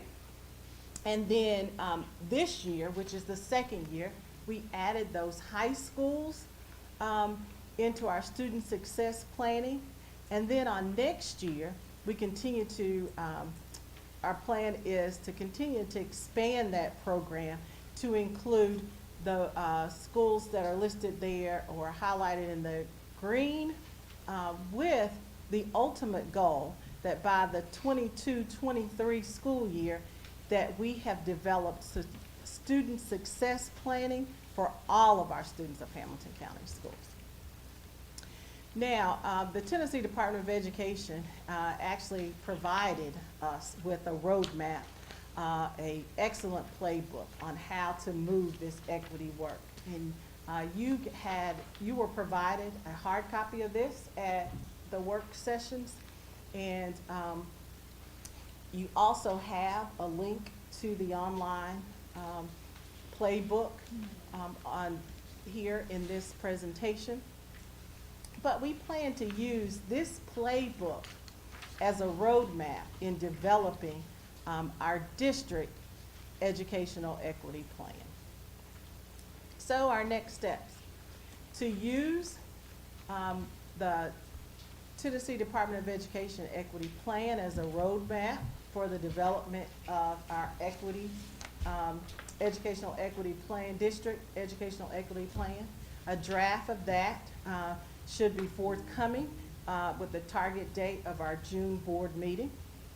The plan to expand training opportunities and resources for our school leaders, teachers, and school staff.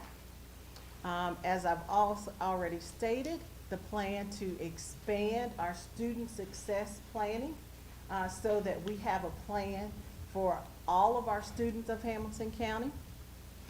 We also plan to explore and our differentiated pay for staff members in our hard-to-staff schools, expand the recruitment and retention of our minority candidates, establish a diversity, inclusion, and equity committee, and begin conducting departmental equity audits to determine how we can better support all learners. Now, at this time, and I really hope that I can do it, I may need some help over there, but at this time I just wanted to highlight a success story from Hamilton County. This lady here, Miss Daphne Penn, or I probably should say Dr. Daphne Penn, she is a graduate of the Howard School, and she actually went on to Harvard and received her doctorate from Harvard. Let me allow you to share her story. Let me share her story.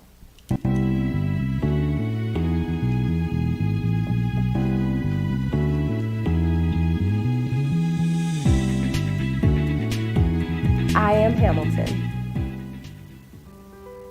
My name is Daphne Penn, and I graduated from the Howard School in 2004. I'm a PhD candidate in education at Harvard University, and I'm currently in the process of collecting data for my dissertation. As a high school student, I was very involved. I was a part of the National Honor Society. I was on the Chattanooga Youth Council.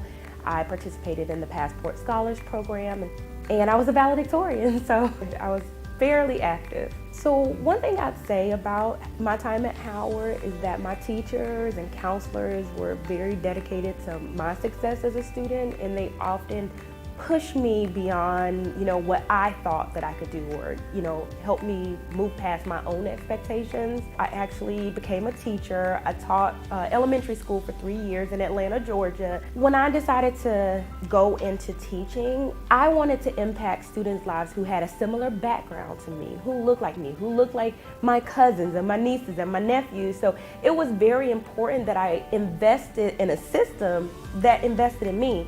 If we don't invest in public schools, then we are not investing in the common good. There are only so many private schools. Therefore, private schools will only reach so many students.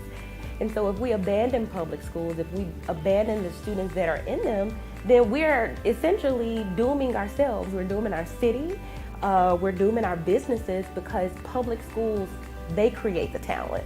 Recently came back into town for the PEF 30th anniversary luncheon. I participated in a number of PEF programming as a high school student. So I spoke at the 30th anniversary luncheon, and I decided that I wanted to spend a few extra weeks in the city, volunteering at my former high school. I've spoken at a few other middle schools and high schools in the city, just to reach students and, tell them a bit about my journey and, what they can do as well.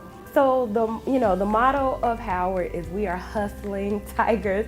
And, at the beginning of the year, as I was moving forward with my dissertation research, I was just thinking about how that hustling spirit, that hard work, I'm gonna make it through. I am going to work as hard as I can to achieve my goals.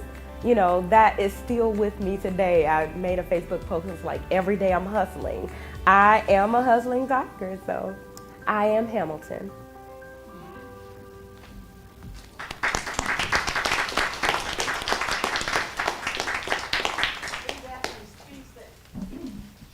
In Daphne's speech that she gave for public ed, she states that talent may be equally distributed, but opportunity is not. In order for us to meet our future ready goals of 2023, we have got to accelerate equity in Hamilton County schools. Thank you for your commitment to equity, and now is the time that we accelerate educational equity for all students of Hamilton County. Thank you. Thank you, Dr. Drake. Mrs. Robinson? Thank you, Dr. Drake. Great presentation. I had a couple questions for you. I know that the state is looking at, is considering legislation that would actually change the school counselor ratio, I believe across the state, and actually, and Jen Bronson may have some insight into this too. I believe that it would change the ratio to 1 to 250. I believe in every school. Is that making progress? That's what I'm going to ask. Yeah, is that better than where we are right now, or? And actually, Patricia might know the answer. Yes, Patricia is here, and she may be able to speak better to that. And that's the ratio of student counts. So actually, the national ratio is 1 to 250. But I would say we are doing extremely well compared to where we started a couple of years ago with increasing, especially our elementary school counselors that had a caseload of over 1,000 for some of our counselors. Right. 1,000 students to one counselor. So we are in really good shape. Well, so the state is considering legislation that would change the ratio to 1 to 250. And I just wondered, is the state proposing something that would put us in a better position, or are we already outpacing what state legislation is currently proposing? Right. So, anytime you lower the ratio, you're going to do a little bit better. But I will say that we are outpacing other districts. Hamilton County is doing quite well. Again, if you notice, our ratio for our elementary, we're a little bit below 500 for elementary, and then I think we're roughly a little bit below 300 for middle school, and about the same pace for high school. So we're in pretty good shape with our counselor to student ratio. Contextually, just on page 17, it says we're at 470 to 1 on middle school. Yeah, I think she's just kind of talking up. But 450 to 1 elementary. Okay, so if yeah, the it'd state, be great if they passed that. Okay, cool. So if the state did pass that legislation, it would help to lower it. Yeah, we were at 1 to over 700 prior to some investment in a couple budget cycles ago, and so we've been able to take that ratio down some. But as Patricia Russell said, the gold standard is to get to 1 to 250. That legislation was moving. I don't think it's made enough traction to become, but we're continuing to monitor it. Okay, I'm sure, well, maybe we'll hear something on the classical more. Right. Well, we should call our state legislators and push that they move that forward. I'm under the impression that they would have provided the funding for it. Absolutely. Which is what we need, yeah. So what would happen is that would go into the BP allocation, and they would increase the BP allocation specifically for that. A couple years ago, they did the same thing with RTI. They increased the amount of money they put into the BP ratio. We were able to add some interventionists as a result of it. So if they were to pass that legislation, we would see that through BP allocation and be able to you know. Yeah. Well, if it doesn't move forward, that is really disheartening because there's no better time than now for us to have more guidance counselors. My only other question is around recruitment efforts. The policy that we passed that was that trickled down from the state around diverse recruiting.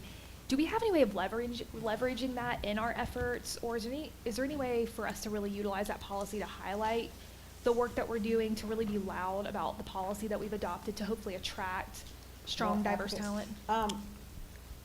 So I think we do, and Penny can add anything that you would like to add to that. I don't know. So we've had conversations on and have a plan in order to intentionally recruit minority candidates.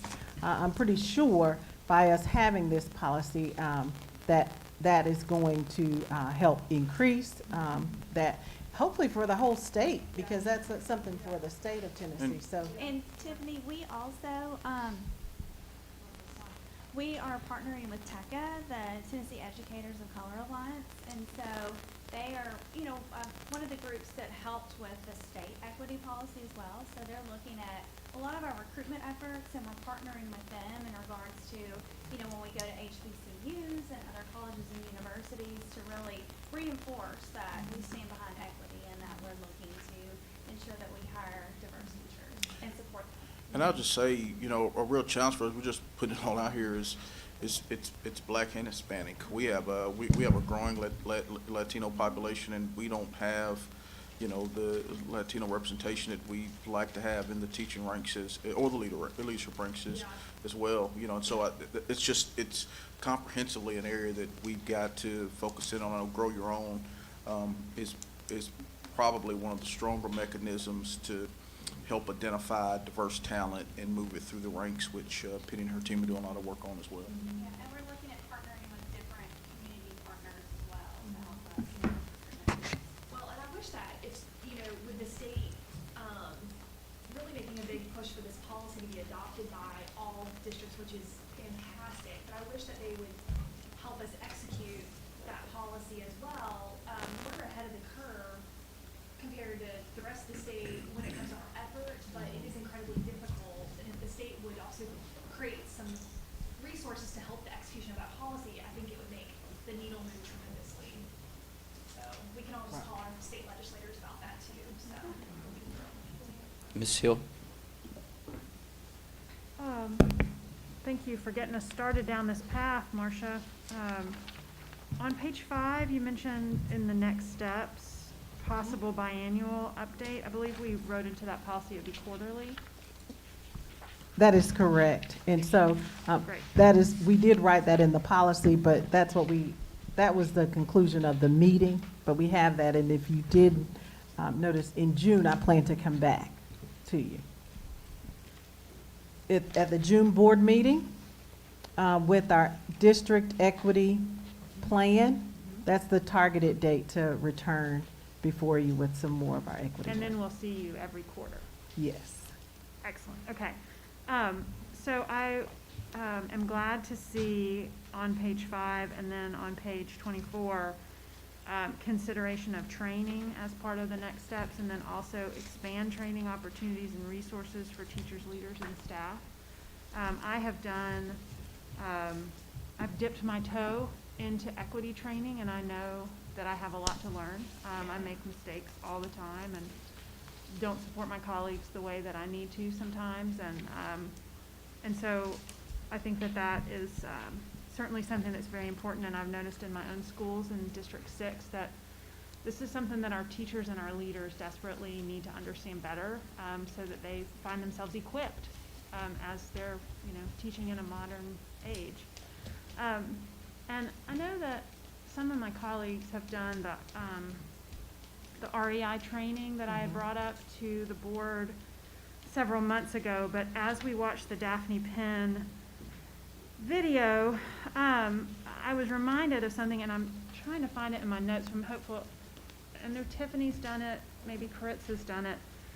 They make a point about pointing out extraordinary stories. Do you guys remember what that information is? I'm working on finding it.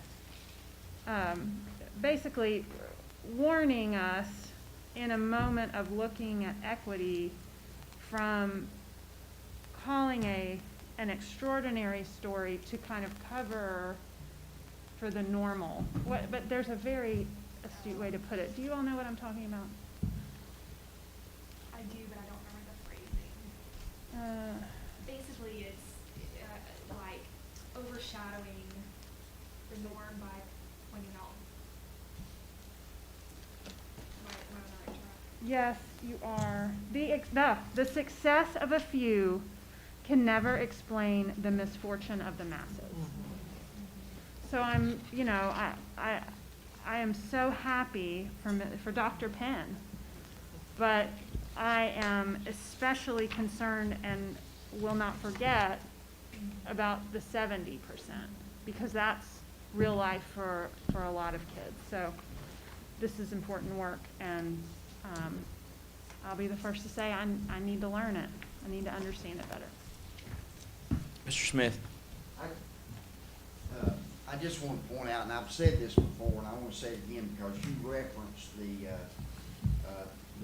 Tennessee Leaders for Equity playbook. And in that playbook, and again, I've mentioned this before, and it had all these action steps that each group, district leaders, teachers, everybody had to take. And the one thing that was missing in there, in my opinion, was it didn't talk about parents at all. And I have no problem with us using it as a guideline, but I really feel like that whoever crafted that document, that they missed a big piece, because a lot of this got to begin in the living room or at the kitchen table. So just want to mention that. Ms. Jones? Okay, pull it back. All right. Thank you, Dr. Drake. Thank you. Okay, that brings us to our delegations. If you all would, before we start, if you'll give your attention to Mr. McClendon.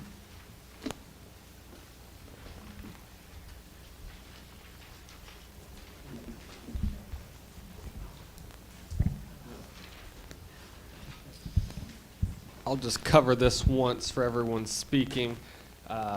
Thank you for your interest in addressing the Hamilton County Board of Education. During your presentation, please address the board as a whole, not individual board members or administrators. Also, do not present complaints or concerns you have about an individual employee of the school system. If you wish to voice those complaints and concerns, you should contact the central office and ask for a meeting with the superintendent. If I believe you're criticizing an individual employee, I will interrupt you and ask you to refrain. If you continue to criticize individual employees, or if in my opinion, your remarks are in error or becoming repetitive, I may interrupt you and ask you to sit down. Please limit your remarks to 5 minutes, and I will tell you when you have 1 minute left. You may begin when you are ready. Ms. Umerkel. I had to rewrite it after I changed the thing. Good evening, Chairman Wingate, Dr. Johnson, and board members. I want to thank you for approving the budget this evening. This shows your educators that you truly appreciate their hard work. The school board recognizes the sacrifices made for our students and that their commitment has been worth the sacrifices made to see the school system through the COVID crisis. This is tangible evidence that this board is willing to go beyond praise and pleasantries. Their time and effort came at a price to their families and to themselves, and this rewards that dedication. We are still advocating at the state and county level for funds. In previous meetings, I have given you information regarding state and local funding. Data indicates our state is 46th in the nation for per pupil spending. Tennessee is experiencing substantial and sustainable growth in revenues, and yet our students receive far less funding than children attending schools in neighboring states. With such low investment at the state level, local communities are forced to reach deep into local sources of revenue to bridge the gap. Hamilton County Education Association holds firm that the BEP does not sufficiently and equitably provide for the needs of our schools. The state legislature is considering some bills that will address these discrepancies, but if approved, that will take time. They could make changes now. The cost of education continues to increase. Time and again, I've heard, if education is the priority of the community, why has the share of tax dollars going to education declined? The county revenue has been growing as well, but the allocation that goes to education has been shrinking. Historical county tax data shows a steady decrease in the education share of the county budget. When I came to Hamilton County in 2006, it was 54% of the budget. It is now 45%.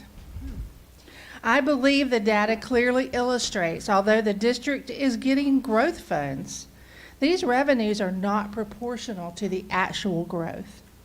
We are talking with our county commission as they have the power to allocate a greater share towards supporting the school system without raising taxes. They could decide to budget education as a bigger share of county revenue. Property taxes are a steady revenue source contributed by our families, our industry, and our local businesses. This year is a property tax year, and they will decide if the county will roll back the millage rate or hold it. They can make the change. Thank you again for your time and attention, your dedication to the Hamilton County system, and the educators who serve in our classrooms each and every day. You are appreciated. Thank you. Thank you. Ms. Robinson?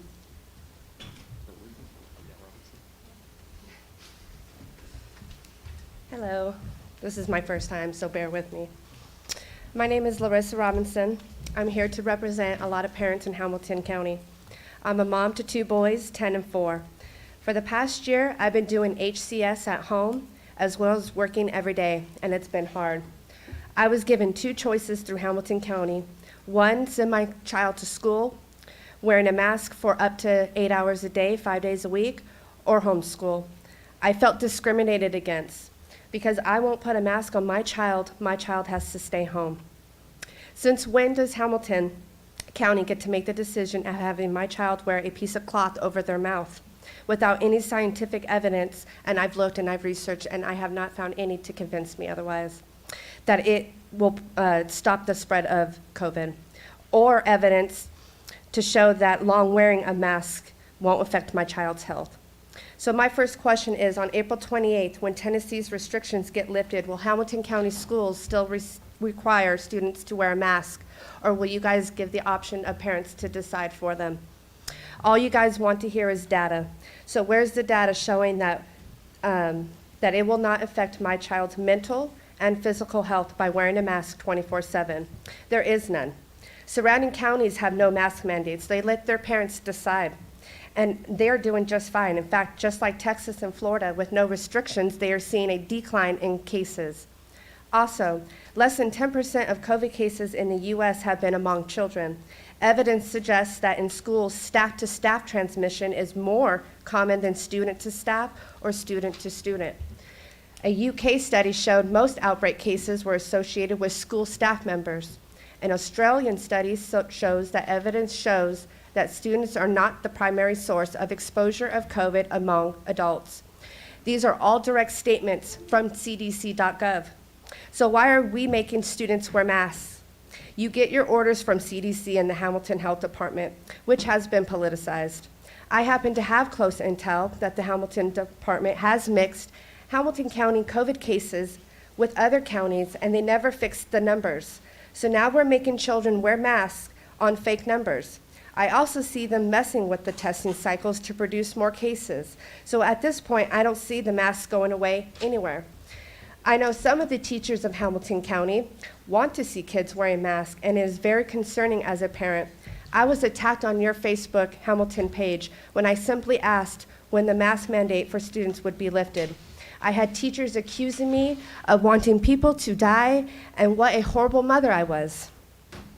I can take the negative feedback. I've been fighting this fight since day one.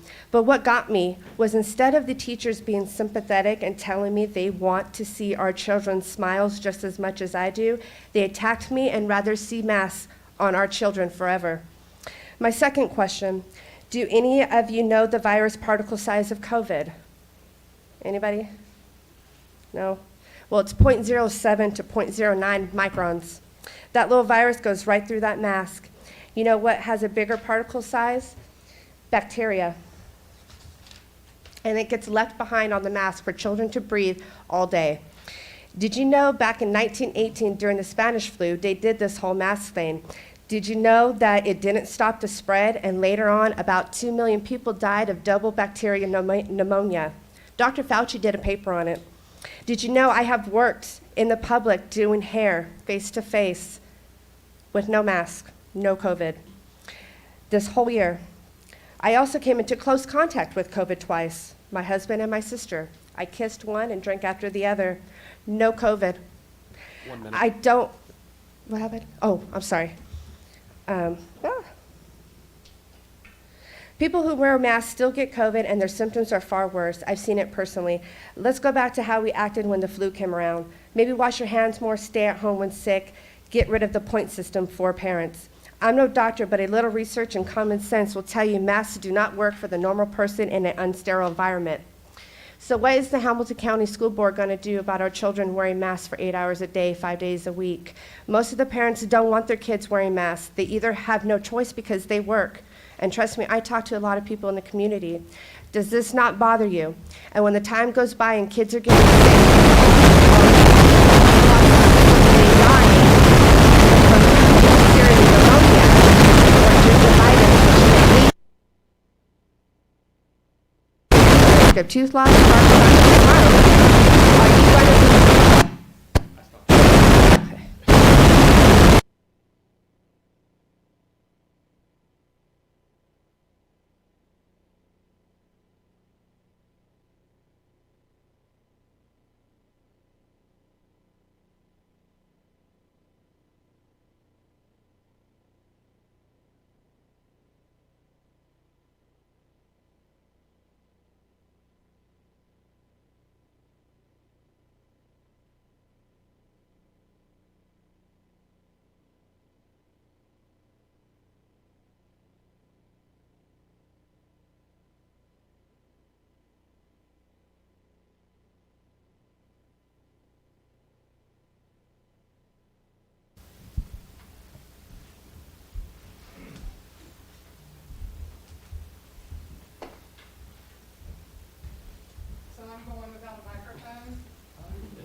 Well, I'm 6 feet of loudmouth, so that's not a problem, but I do love a microphone.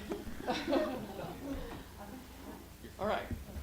My name is Meg, and I have 3 children in Hamilton County Schools, elementary, and we've been part of the schools for 6 years. And my husband and I are blown away by what is going on in the classrooms. It's been a huge impact on. Thank you. If any of y'all want to come and eat with us at our house, we would love to hang out and play ping pong and get to know y'all. In Monday's meeting, the phrase, "we don't know what we don't know," was said several times. And I say this a lot when I talk about screens and digital well-being. And I'm here to tell you a few things that I've learned in the past few weeks, the past few days, and even the past few hours. Unfortunately, the Hamilton County devices are not protected. The responsible use policy says that the internet has safety measures in place to protect students from seeing materials that are inappropriate or harmful. What is more accurate is that there are safety measures over the Wi-Fi. Because once the devices go home, which they do for my 3rd and 5th graders every night, there are no more protections. And this is something that is not clear to parents. It's not in the RUP. And the parents don't know that the devices are not protected when they go into the bedrooms. Also, the Wi-Fi protection is not working well. There have been several inappropriate and violent pictures that my 3rd and 5th graders have accidentally come across while completing school assignments in the classroom. Right now, at 5:30, you all received an email describing the approximately 8 images that I know of. Just yesterday, new things came to light, and we are still working with the school of how to move forward. No teacher has apologized to my kids for the things that they cannot unsee.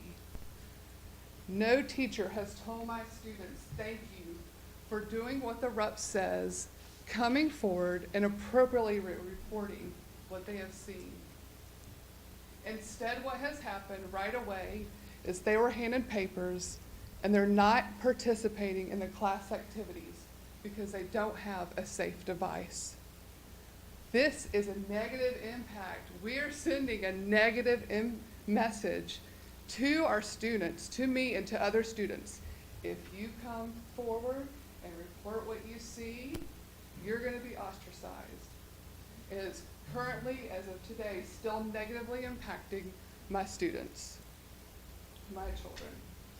I asked for the usage log and the time spent on screens and what monitoring looks like.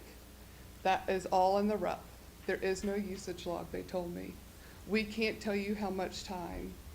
And we can't monitor, one teacher cannot monitor 20 to 25 students on a screen. But screens are here to stay, and I want my students to have access to technology that's safe.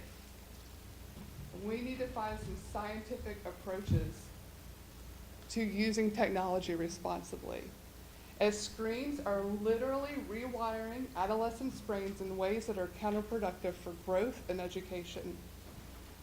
In developing brains, what's happening is that gray matter thickens based on the experiences that they have. Thank you. Those connections are based on physical experiences. For the most beneficial brain development, there are 4 elements that are required: touch, connection, movement, and exposure to nature. Together, these 4 critical factors stimulate the brain and allow for it to function in the healthiest, hardest way that it can. And you also received another email from me at 5:30 sourcing this information.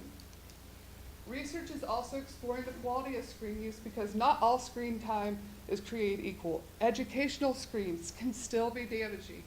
The easier the program is to access, the more absorbing it is, the worse the effects are. Some examples include playing PBS Kids versus learning to type, watching a video versus making a video, reading a text versus writing code. What I'm asking is for the RUP to be reinstated, upheld, and for students to have safe and healthy. There's more, but I tried. Thank y'all very much for listening. I just want to tell you thank you. You've sent us a number of emails this spring, and all for good reasons. I just want to tell you thank you. As a parent, thank you for advocating, and thank you, Ms. Robinson, too. You know, we don't know all the right answers right now, and especially in the state of COVID, but I do really appreciate every single mom and dad out there that's advocating. As a parent myself, could not agree with you more. I don't know what the right answer is with screen time, but I'm worried about it. So just want to tell you thank you. You're Thanks welcome. for sharing this with us. Yeah. Yeah, and it's not just screen time, it's screen quality. Sure. Yeah. Dr. Highlander. If I may say, I echo what Mrs. Robbins said. As a grandparent who has worked with grandchildren in the programs, I've had to deal with that, and they will all tell you that I am not technologically highly advanced, but I do sympathize with you, and like I say, I don't know either, but I hope we can do something to alleviate the problem. Thanks. Thank you for bringing it up. Yeah. All right, thank you. Anything else? Okay. Thanks for listening and for the Ms. Madro. Thank you. I will not remove my mask. Good evening, Dr. Johnson, members of the school board. My name is Heather Madro. I'm an exceptional education teacher at Eastridge Elementary. Tonight I'd like to talk to you about some of the things I'm reflecting on this school year. During the spring, many teachers take time to pause, reflect on the year in order to make adjustments for the future. This school year has been unlike any other in my 23 years of teaching. Trust me, I've learned a few things. Please listen as I share. The first one, health and cleanliness became priorities. I want to thank the leadership of Hamilton County Schools for providing gallons of hand sanitizer, disposable masks, dust shields, sanitizing wipes, air purifiers, gloves, face shields, and so much more to keep our students healthy. Following the SAFE plans kept me and my students healthy. As a special education teacher, HCS gave me a golden ticket. I got the opportunity to be vaccinated in December, fully vaccinated by the time we returned in February. If you haven't gone, please go. The vaccine clinics were also held at my school, an opportunity for any Hamilton County employee to go, and a lot did. As the other teachers came to me, they're like, I feel so relieved. This heavy burden has been lifted off my shoulder. I feel okay going back. Some of my students really don't understand social distancing and wearing their masks. They become chin straps. As much as I hate wearing them, I will continue to do so even fully vaccinated because I do believe they've worked. I have not gotten a cold, the flu, any virus the entire year. This is a first in, again, 23 years of teaching. I've had everything, trust me. I even got chickenpox as an adult. I have never gotten sick this entire year. Masks work. Darn, she left. Sorry, I had to. I don't have science to back me up, I suppose, or research because I'm sorry, I'm busy teaching. Anyway. Sorry. It's a challenge to teach with these masks on, but again, they work. The constant cleaning, wearing, and sanitizing in between groups kept everyone healthy. Reminding families to keep their children home, even when they were showing signs of sickness, helped keep illness out of our school buildings. Going forward, again, reflecting, how do we continue to keep our students healthy when there's pressure for perfect attendance and consequences for those who are frequently absent or not feeling well, but not so sick that they need to see a doctor? Parents give medicine and send the kid to school, knowing they'll get a phone call around noon when the meds wear off, but by then it's too late. How do we encourage kids to stay home without fear of those truancy letters and going to court? We have telemedicine. Can we tap into that before the kids come to school sick? Point number 2, a school building is not the only place to get an education. I'll be honest, if I never have to Zoom again, that would make me a happy person. I am zoomed out. I've taught hybrid this entire year with between 1 to 4 students at home and the rest in person, with the exception of the month of January when we were all virtual. Slowly, as COVID has slowly gone away, most of my virtual students have returned to the school building. Because I've been vaccinated, because we've done all of these things, I've been able to encourage the parents through all of our mitigation strategies that school is safe. They want the masks. Trust me, I've talked to them too. They've come back to school because we've taken these strategies. But I want to know what our students have learned while they've been virtual. We don't talk about that. They've learned a whole new set of skills.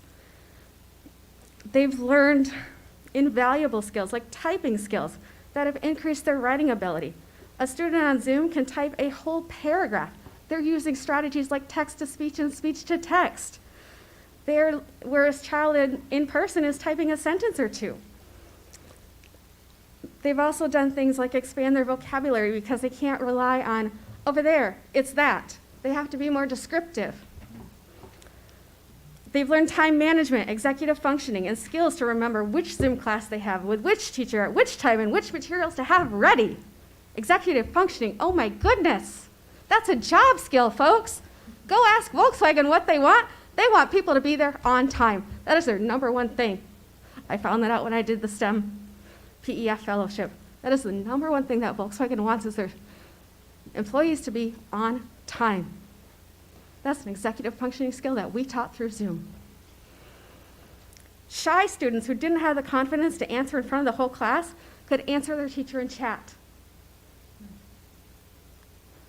Going forward, how do we adapt to our teaching to the students' unique styles? I'm not finished. Only get 5 How do we minutes. focus the Only other get 5 skills minutes. Ms. gained? Madro, that's time. All right, that brings us to our events and announcements. So we have, on Tuesday, May the 4th, the budget will be presented to the commission. Monday, May the 10th will be our next agenda session, and then our next regularly scheduled meeting will be Thursday, May 13th. We have any other events or announcements? All right, thank you all. Meeting adjourned.